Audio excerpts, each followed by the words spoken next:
With the public preoccupied with stories of unethical behavior of White House officials, it became easier to sell the idea that the real threat to America was not from communist subversion, but from our own government.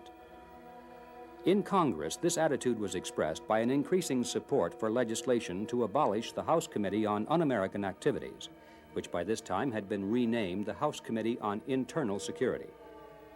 But even at the height of the Watergate backlash, the pro-abolition forces were easily defeated when the issue came to a vote. In 1974, the final vote was only 86 in favor of abolition, with 247 against.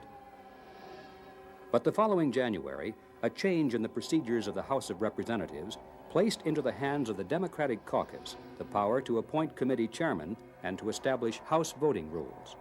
The man elected as chairman of the Democratic caucus that year was Congressman Philip Burton, the same man who 15 years earlier had helped to lead the disruption of the House committee hearings in San Francisco. Burton wasted no time in using the power of his new position. With the help of Congressman Robert Drinan, a Catholic priest from Massachusetts, and with other longtime foes of the committee, he drafted a measure to abolish it. This was not in the form of proposed legislation that, as in the past, could be openly debated, but as one of the new operating rules of the House. As such, it could not be singled out. All the rules had to be accepted or rejected as a single package. A no vote would have paralyzed Congress until a new package could be rewritten. Many congressmen who favored the continuance of the committee were unwilling to delay the opening of Congress, and others were equally unwilling to vote against their own party caucus. And so, on January 14, 1975, the House Committee on Internal Security ceased to exist.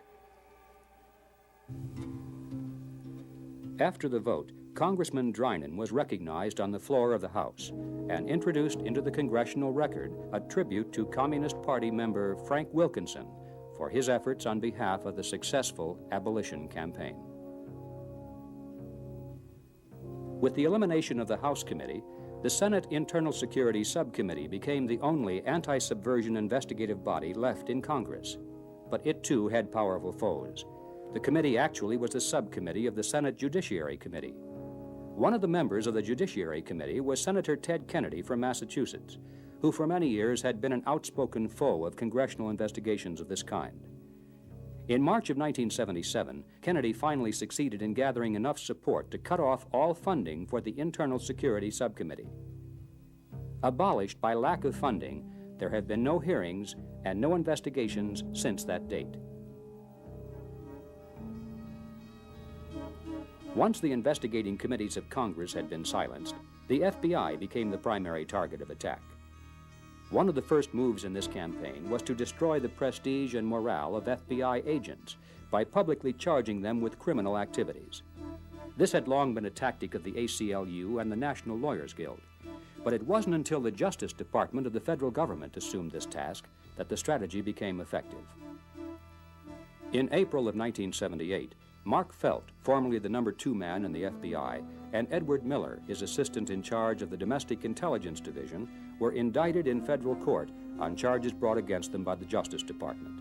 Felt and Miller had authorized FBI investigators to surreptitiously enter the apartments of members and friends of the Weather Underground organization. The purpose of these entries was to search for information that would reveal the whereabouts of terrorists who were known to be responsible for bombings in New York and Washington.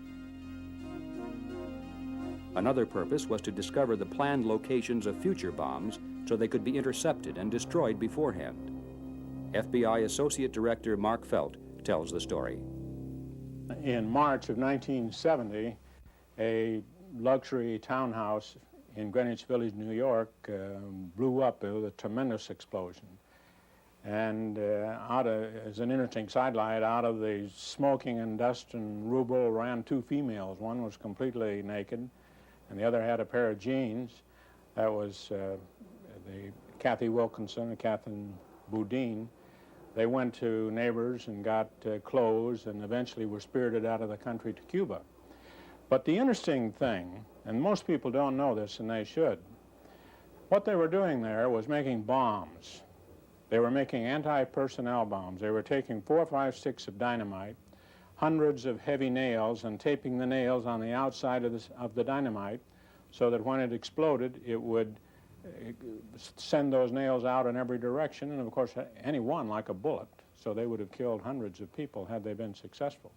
I was very concerned, and at that time I authorized FBI agents to enter the apartments of 5 members and supporters of the Weather Underground, trying to search for information that would tell us where the next bomb was going off, or what their plans were, or where the fugitives were, intelligence information.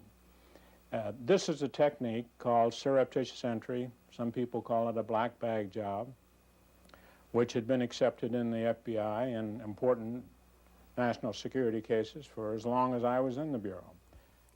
Surreptitious entry is forbidden by law when used to gather evidence to convict a person for a crime already committed. But when used for the purpose of preventing a crime from being committed, especially in the field of espionage, it is an accepted practice in every civilized country in the world. In the espionage field, the worst thing you could do would be to get a warrant, because a warrant has to be served.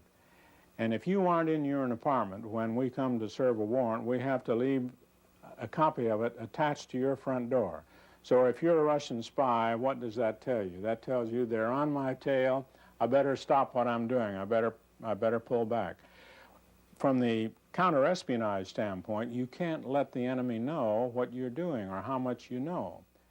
So in 1977, the Civil Rights Division of the Justice Department, under Attorney General Griffin Bell, pressed formal charges against FBI agents in New York, claiming that the use of surreptitious entry into the apartments of members and supporters of the Weather Underground had violated their constitutional rights.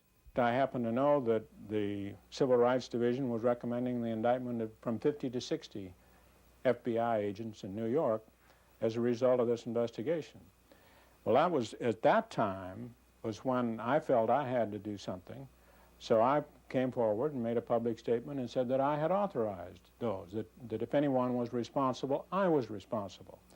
Ed Miller, who was another Bureau official, came forward a few days later and said pretty much the same thing. And it was as a result of that that Miller and I were indicted for violation of the civil rights of these individuals. On April 20, 1978, Mark Felt and Edward Miller arrived at federal court in Washington, D.C. for their arraignment. 1,200 FBI agents and former agents awaited their arrival at the steps of the courthouse to demonstrate support. It was clear that more was at stake than the future of 2 men. The FBI itself was on trial by its enemies. From the beginning, federal Judge William Bryant demonstrated hostility to the FBI position. At several points within the trial, he even took over the role of prosecutor when the Justice Department attorneys were too slow in doing so. On the last day of the trial, Judge Bryant told the jury to ignore all issues except one. Did or did not the defendants have approval for these entries from the president? This was an incredible instruction because the defense had never claimed